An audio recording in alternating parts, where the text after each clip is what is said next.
To connect your Anbernic to a PC, you will need a USB cable and a few minutes of your time. First, ensure your Anbernic is turned off to prevent any potential damage during the connection process. Next, locate the USB port on your Anbernic, which is typically found at the top or side of the device. Take one end of the USB cable and plug it into the USB port on your Anbernic.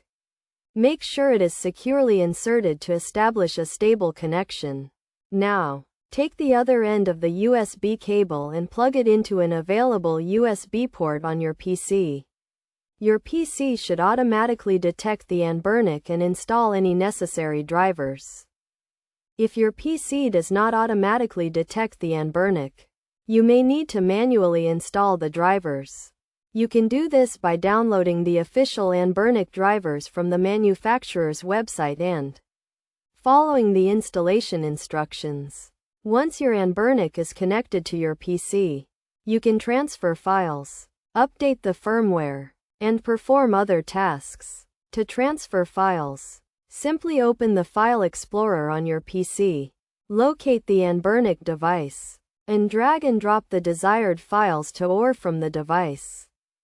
It is also important to note that you should only connect your Anbernic to a PC using the official USB cable provided with the device or a high-quality replacement cable. Using a low-quality cable can damage your Anbernic or PC, so it is best to avoid this. When you are finished using your Anbernic with your PC, make sure to safely eject the device from your PC to prevent any data loss or corruption. You can do this by right-clicking on the Anbernic device in the File Explorer and selecting the Eject option. By following these steps, you can easily connect your Anbernic to a PC and take advantage of the many benefits it has to offer. Remember to always use a high-quality USB cable and follow the manufacturer's instructions to ensure a safe and successful connection.